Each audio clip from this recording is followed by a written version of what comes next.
नमस्कार छात्रों, आज हम ऑनलाइन क्लासेज में कक्षा 10 के लिए वास्तविक संख्याओं का अध्ययन करेंगे। देखें, वास्तविक संख्याएं किसे कहते हैं? तो परिमेय और अपरिमेय संख्याओं के समूह को वास्तविक संख्याएं कहते हैं। जैसे 1, 2, 3, √5, √7। अब वास्तविक संख्याओं में दो आए, परिमेय और अपरिमेय, यानी इन दोनों से मिलकर बनती है। तो देखते हैं परिमेय संख्या किसे कहते हैं। ऐसी संख्याएं जिन्हें P/Q के रूप में लिखा जा सके जहां Q ≠ 0 हो, अथवा जिसका दशमलव प्रसार शांत या अशांत आवर्ती हो, उसे हमें परिमेय संख्या कहते हैं। अब देखते हैं ये जो दो शब्द आए हैं, शांत और अशांत, इनको हम कैसे पहचान करेंगे कि किस संख्या का दशमलव प्रसार शांत है और किसका अशांत है। यानी ऐसी परिमेय संख्या जिसमें दशमलव के बाद पूरा भाग चला जाता है, उसका दशमलव प्रसार शांत होता है, और जिसमें पूरा भाग नहीं जाता है, अंकों की आवर्ती होती है, उसका दशमलव प्रसार अशांत आवर्ती होता है। जैसे हम किसी संख्या में भाग दे रहे हैं और भाग देने पर जैसे आ गया 5.43, यानी पूरा भाग चला गया, तो उसका दशमलव प्रसार शांत है। और किसी संख्या में अंकों की आवर्ती होगी जैसे 1.3333, तो ये इसका दशमलव प्रसार कैसा है? ये अशांत आवर्ती है।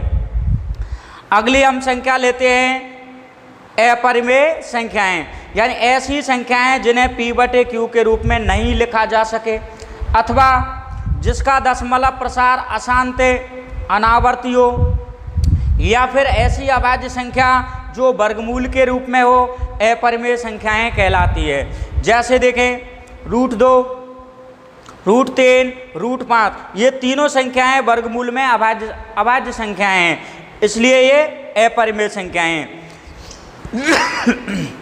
यहाँ देखें इसका दशमलव प्रसार अशांत अनावर्ती है, क्योंकि इसमें एक अंक लगातार बढ़ रहा है, आवर्ती हो रही है। देखो, पहले 0 एक बार था, 2 बार है, 3 बार है, एक अंक बढ़ रहा है। इसमें 5.47 0, फिर 00 हो गई, फिर 000 हो गई। इस प्रकार से ये अपरिमेय संख्याएं हैं।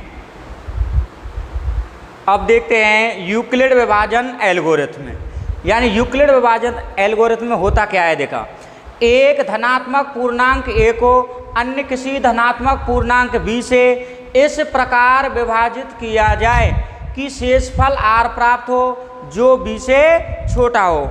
देखते हैं, इसके एक उदाहरण से समझेंगे। यानी हम 5 का भाग देंगे 7 में भाग देंगे। 5 का भाग कितने में दे रहे? 7 में। 5 एकम 5, बचे कितने? 2।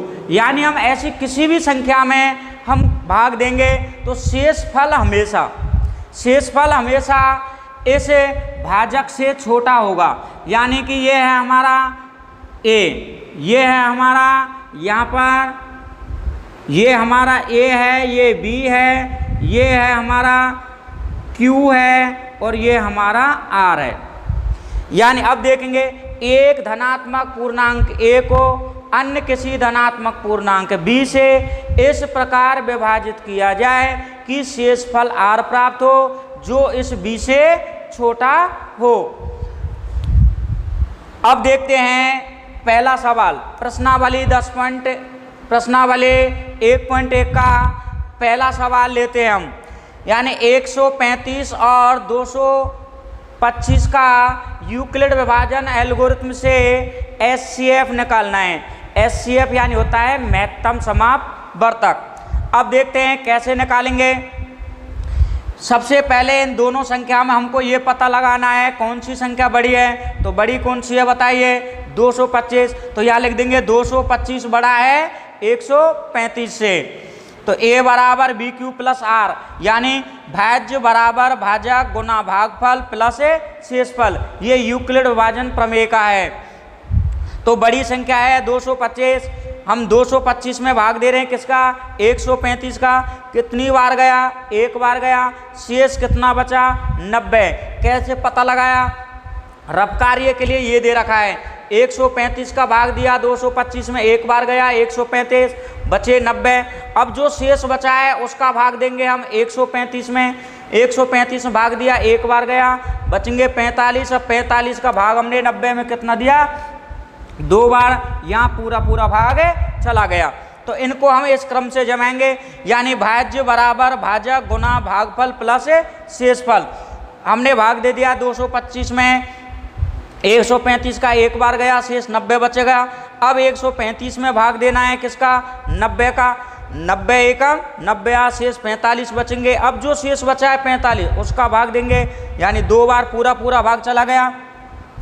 तो जिसका भाग देने पर शेषफल 0 प्राप्त होता है वही हमारा क्या है, एचसीएफ है, यानी 45 हमारा क्या आ गया, एचसीएफ आ गया। अब दूसरा सवाल देखते हैं, पहले का ही दूसरा। ये दोनों संख्या हैं, इनमें देखते हैं बड़ी संख्या कौन सी है, ये बड़ी है, तो यानी मैंने लिख दिया 38,220 बड़ा है किससे, 196 से। यूक्लिड विभाजन प्रमेय का लगा दिया, a बराबर बी क्यू प्लस आर, यानी भाज्य बराबर भाजक गुना भागफल प्लस शेषफल।